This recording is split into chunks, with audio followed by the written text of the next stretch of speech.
For years, Daniel had found a quiet rhythm, living in the peaceful neighborhood of Maplewood Estates.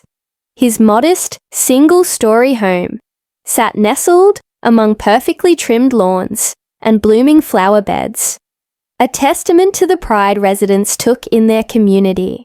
But what truly gave Daniel freedom was the van parked right in his driveway, a specially modified wheelchair-accessible vehicle that meant independence, dignity, and mobility. Each morning, the van waited patiently under the soft glow of the porch light. It wasn't flashy or luxurious.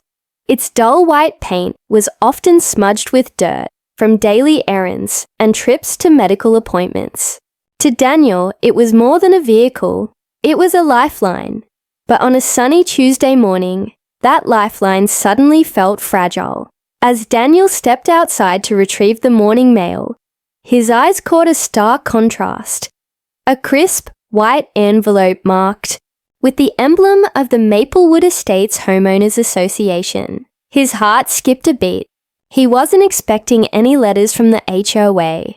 Over the years, the association had been a distant entity, silent, rarely intrusive, and mostly focused on the usual neighborhood upkeep. But this letter was different. With a trembling hand, Daniel tore open the envelope. The letter was formal, typed in cold, unyielding language. It read, "Dear resident, it has come to the board's attention that the vehicle currently parked in your driveway has been deemed an eyesore by several neighbors. According to the community covenants, no vehicle that detracts from the aesthetic harmony of Maplewood Estates may remain visible for extended periods. Please be advised that failure to remove the vehicle within 7 days will result in fines and further action." Daniel read the words twice, disbelief creeping in. "An eyesore?" he whispered aloud. His van? The vehicle that carried him through every challenge life had thrown his way. He scanned the letter for a contact number or a chance to appeal, but none was offered. The HOA was clear. Remove the van or face consequences. Daniel's mind raced. What had suddenly changed? The van was always there, parked in the same spot by the side of his home. It was no different from the cars his neighbors parked in their driveways every day. Had someone complained? If so, why now? And why so harshly? His fingers brushed over the van's side mirror. A small symbol etched there. A wheelchair emblem. That represented not just his disability, but his resilience. The van wasn't a nuisance. It was a necessity. He thought about his last neighbor's gathering. There had been whispers of dissatisfaction lately, concerns about property values, rumors of new homeowners who wanted stricter enforcement of the rules. But none had mentioned his van. Daniel swallowed hard, a wave of anxiety washing over him. The letter was a threat, cold and impersonal, but it carried an undeniable weight. Losing the van meant losing the very thing that made his independence possible. He knew the fines wouldn't just be a financial burden. They could spiral, become unmanageable. And what if the HOA moved beyond fines? What if they towed his van, just like they threatened? His gaze shifted to the street, watching neighbors' cars glide by. Shiny sedans, pristine SUVs, none targeted by the HOA. Why was his van singled out? For the first time in a long while, Daniel felt vulnerable. The peaceful life he'd built was under siege, not by disease or circumstance, but by the very community he called home. That afternoon, Daniel sat at his kitchen table, the letter unfolded before him like a gauntlet thrown down. He was determined to fight, but he knew the battle ahead would be complicated and exhausting. Outside, the van waited silently, an unyielding reminder that sometimes even the simplest things can become a battleground. And this was just the beginning. The next HOA meeting was scheduled for Thursday evening, just 5 days after Daniel received the letter. Despite his anxiety, he knew he had to attend. This wasn't just about a van anymore. It was about his right to live freely in his own home. The community center was bustling with residents that evening. Some greeted Daniel with polite nods. Others barely glanced in his direction. He spotted familiar faces. Friends who had always been kind. Neighbors who had shared small talk over the fence. But there was an unfamiliar chill in the air. As the meeting began, the HOA president, a stern woman named Margaret, called the session to order. Daniel's stomach twisted as the agenda moved quickly to property violations. The room hushed. Margaret's voice rang out, crisp and rehearsed. We've received multiple complaints regarding a vehicle parked in a resident's driveway. The board has determined that this vehicle violates our community standards and must be removed. She didn't name Daniel directly, but everyone knew who she meant. Daniel raised his hand, hesitantly when it was time for public comments. I'm the owner of the vehicle in question, he began, voice steady, despite the knot in his throat. This van is wheelchair accessible and essential to my daily life. I'm not sure why it's suddenly an issue. Margaret's eyes narrowed. Our standards apply equally to all residents. This is about maintaining property values and the neighborhood's appearance.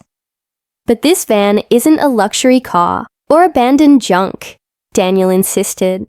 It's necessary for my mobility. I've parked it here for years without complaint. A board member chimed in sharply. The problem isn't the van itself. It's the way it affects the look of the street. Several residents have expressed concerns.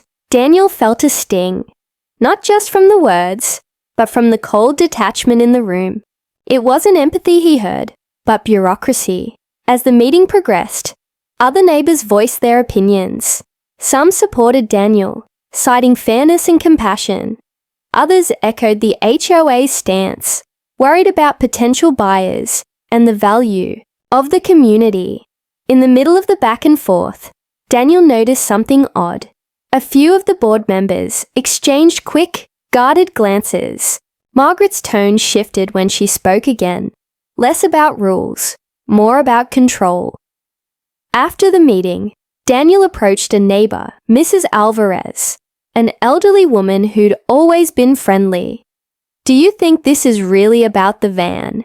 She sighed, lowering her voice. There's more going on, Daniel.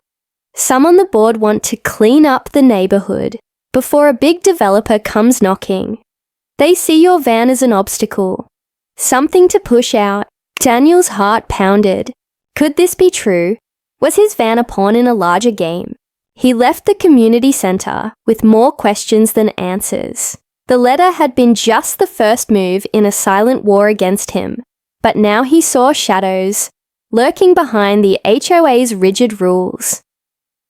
That night, Daniel lay awake, the van's silhouette visible through his bedroom window. His mind raced. How could something meant to help him be twisted into a target? Was the HOA determined to force him out? If so, what were they really hiding? The threat of fines loomed large. Each passing day without resolution felt like a countdown to disaster, and in the back of his mind, a chilling thought. If the HOA was willing to bully a disabled resident over a vehicle, what might they be willing to do next? Days passed, but the HOA's message remained unwavering. Daniel's mailbox filled with increasingly stern letters, each one demanding the removal of his wheelchair van. The fines began, initially small, but they multiplied rapidly, adding up like an avalanche he couldn't stop. One afternoon, Daniel sat at his kitchen table, staring blankly at the latest notice. It was now nearly $1,000 in fines, and more were looming. He felt the crushing weight of the threat. Not just financial, but emotional. He had never imagined that his independence could be taxed so heavily. His wife, Lisa, tried to soothe him. We'll figure this out, Daniel. Maybe we can find a lawyer, or talk to someone who understands these HOA rules. But Daniel knew it wouldn't be that simple. The HOA was already digging in, their cold letters making it clear. No exceptions. Trying to navigate the complex HOA bylaws on his own felt like walking through a maze. Every clause seemed designed to exclude him. The rule about vehicles that detract from the neighborhood aesthetic was vague enough to be twisted against him, and the HOA had full discretion to enforce it. In a desperate attempt, Daniel went door to door, speaking to neighbors, hoping to gather allies. A few expressed sympathy. Mrs. Chen, a retired teacher, and Mr. Rogers, whose teenage son had befriended Daniel's daughter. But many were wary, afraid of upsetting the HOA or losing their property values. "It's not personal," Mrs. Chen said quietly, "but people want their neighborhood to look perfect. Your van, it's different." Daniel's frustration grew. "Different shouldn't mean wrong," he replied. Meanwhile, the HOA remained silent to his requests for a meeting. Emails went unanswered, phone calls ignored. One evening, as Daniel was returning from a medical appointment, he found a new notice taped to his front door. The language was sharper now. "Final warning. Failure to comply within 48 hours will result in vehicle removal at owner's expense." Daniel's heart sank. The clock was ticking. He shared the news with Lisa, who was visibly shaken. "They're pushing you to the edge," she said, tears brimming. "What if they tow it? What then?" Daniel clenched his fists. Losing the van meant losing everything. His ability to attend therapy, to work, even to pick up groceries. The thought of being trapped in his own home terrified him. Late that night, Daniel's phone buzzed with a text from an unknown number. "Watch out, they're planning to tow the van this week." His blood ran cold. Was this a cruel warning from the HOA, or something more sinister? Determined not to be caught off guard, Daniel began documenting everything. Letters, photos of the van, parked neatly in his driveway, even video recordings of the neighborhood's other vehicles for comparison. His frustration now mixed with fierce resolve. He wouldn't give in quietly. But beneath that determination lurked a growing unease. The HOA's campaign wasn't just about rules or aesthetics. It felt personal, targeted. And as the deadline approached, Daniel braced for the inevitable. The question was, how far would the HOA go to force him out? The tension in Maplewood Estates thickened like a gathering storm. Daniel could feel it in every glance, every hushed conversation that trailed off when he approached. The van, once a quiet symbol of freedom, had become a lightning rod in the neighborhood's simmering conflict. It started subtly. One morning, Daniel found a small note slipped under his door. "Neighbors don't want your van here. Make it go away." No signature, just cold anonymous hostility. His chest tightened as he crumpled the paper. This was more than rules. It was a campaign. He began noticing other changes. A few familiar faces that once greeted him warmly now averted their eyes or hurried past without a word. Children who used to wave when he left or returned now stayed silent. Even Mrs. Alvarez, who had shown early support, seemed more cautious. Her sympathetic smiles replaced with nervous glances. Determined to understand, Daniel started quietly asking questions, careful not to escalate tensions. That's when the whispers reached him. Quiet, fearful murmurs about property values, an image. But beneath the surface, a deeper unease pulsed.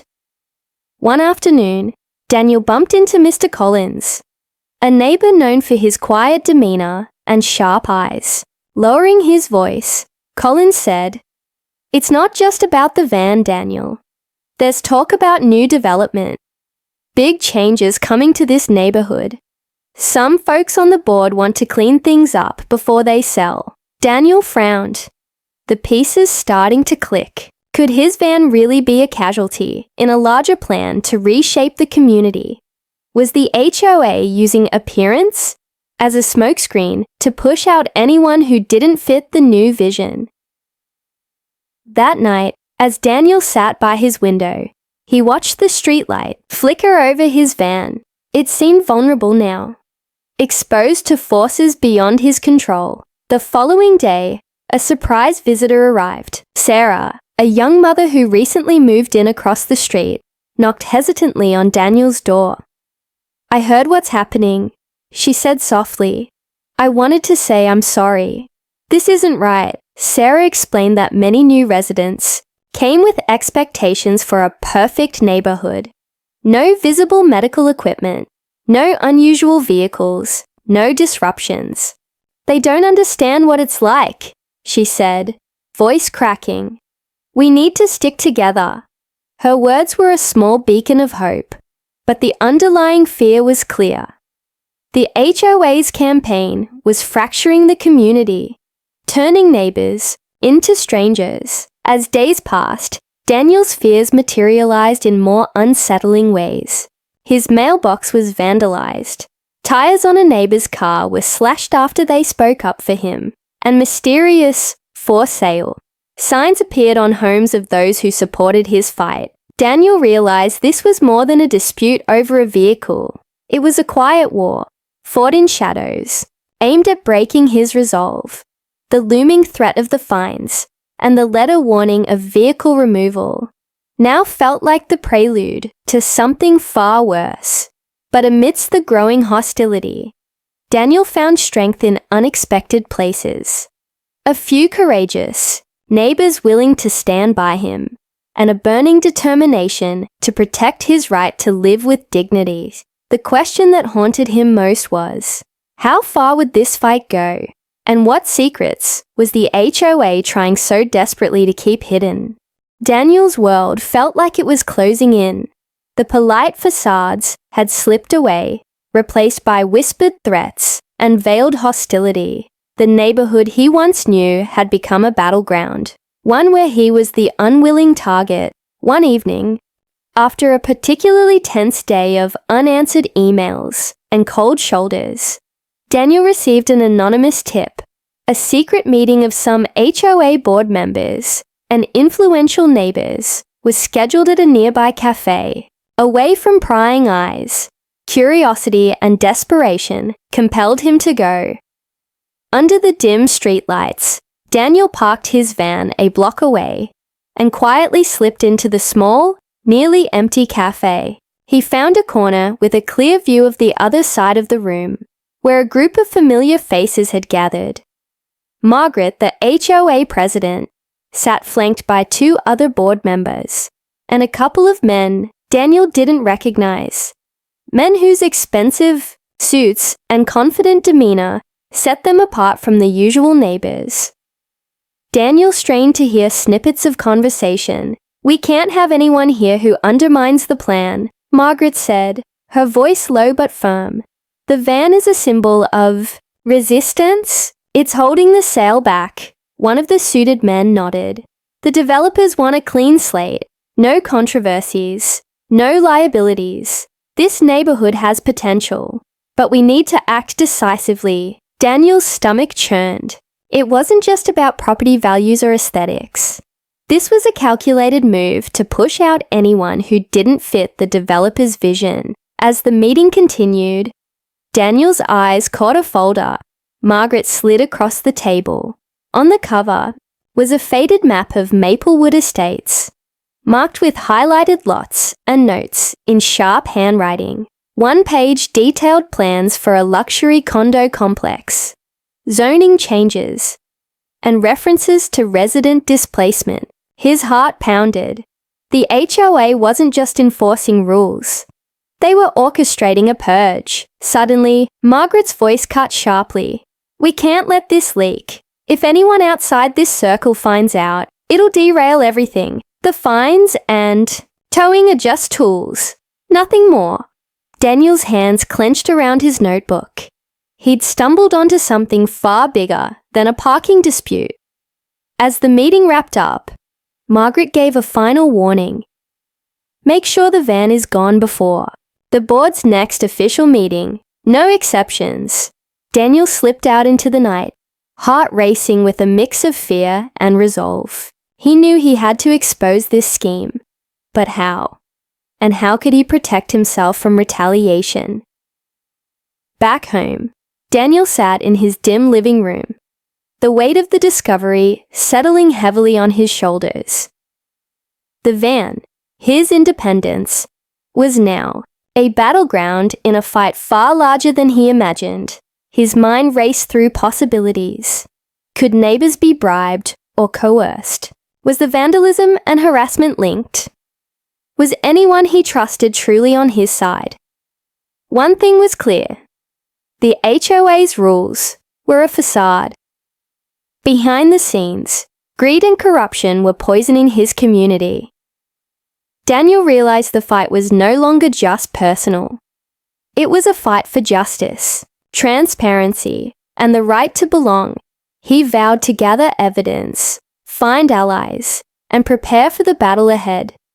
Because if they took away his van, they wouldn't just be taking a vehicle, they'd be stealing his freedom.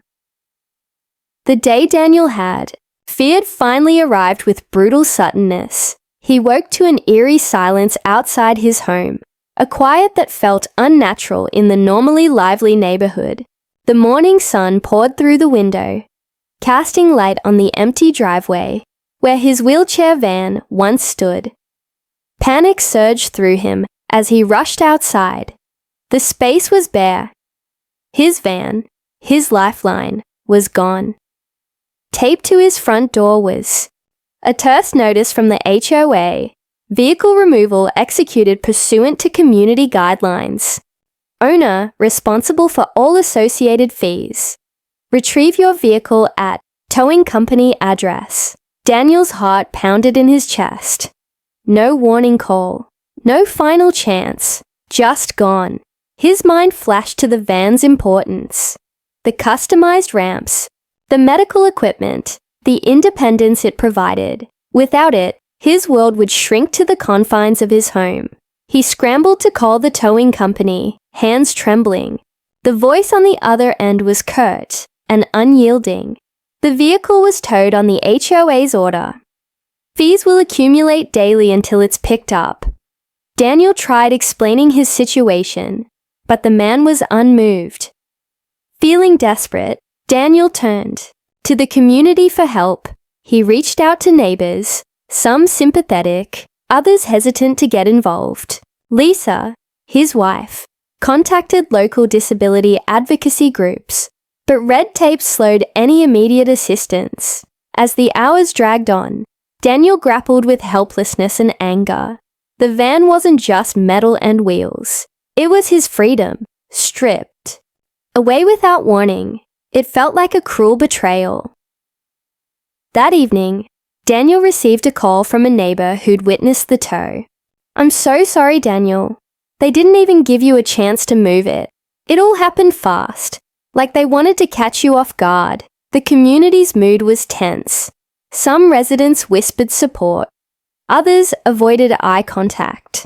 But Daniel knew that the battle had escalated to a new, painful level. Without his van, even simple tasks became monumental challenges. Medical appointments, grocery runs, visits with friends, all now obstacles. Despite the crushing setback, Daniel's resolve hardened. He refused to let the HOA's heavy-handed tactics silence him. He began collecting evidence, photos of the empty driveway, copies of the towing notice, video testimonials from witnesses. Every detail mattered. In the quiet moments, Daniel's thoughts returned to that secret meeting he had overheard.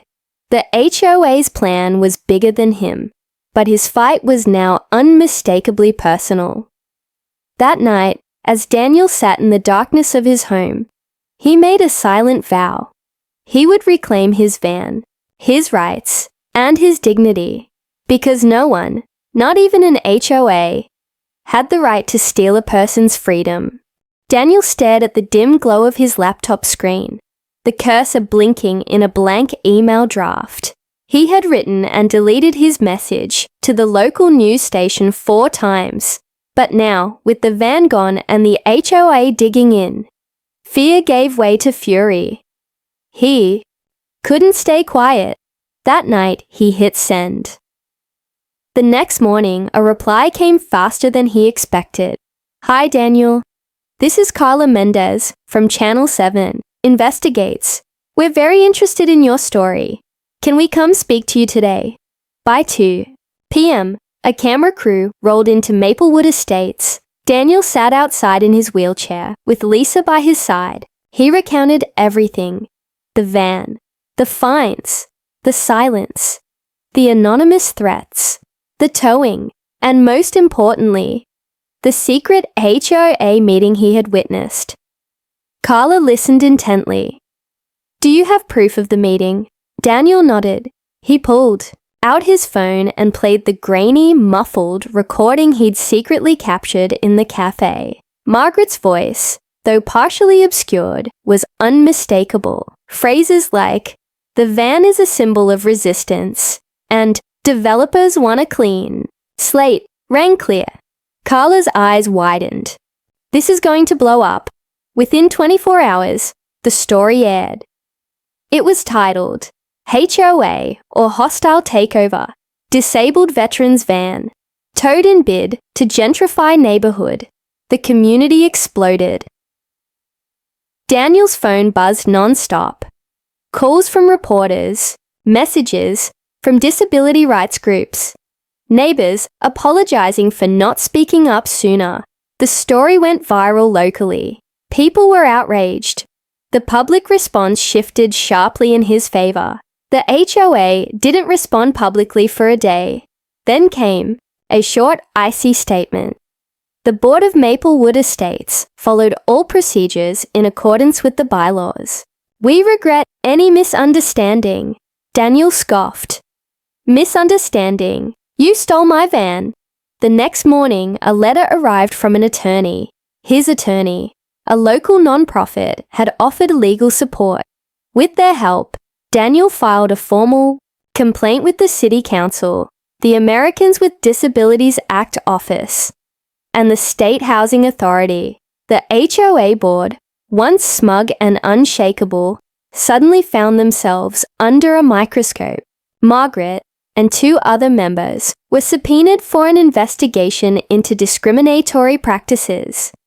But perhaps the most satisfying moment came a few days later. Daniel and Lisa stood in front of the impound lot, paperwork in hand. A tow truck slowly lowered his van onto the driveway, right where it belonged. Neighbors gathered in small groups, watching silently, as Daniel wheeled over and opened the door. The ramp extended with its familiar hum. The sun glinted off the windshield. It wasn't just a van. It was victory. He turned to Lisa. "They took it once. They're never taking it again." The HOA tried to spin the narrative. They claimed the towing had been unfortunate but necessary, and accused Daniel of weaponizing the media. But the damage was done. Board resignations followed. Anonymous letters stopped. A petition circulated to revise the HOA's bylaws. And this time, the community stood behind it. Despite the chaos, Daniel had gained something deeper than his van. The respect of his neighbors, the spotlight on a corrupted system, and the courage to fight for others like him. But just as things seemed to calm, a knock came at the door late one night. Daniel opened it to find an envelope on the porch. Inside was a single piece of paper, typed in bold letters, "You've won this round, but the game's not over." The mysterious note haunted Daniel for days. "You've won this round, but the game's not over." It wasn't signed. No return address. Just the ominous threat of unfinished business. Lisa urged him to take it to the authorities, and he did.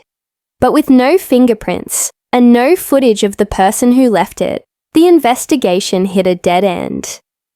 Still, Daniel didn't let fear rule him again. He had faced down worse. The HOA board was in chaos.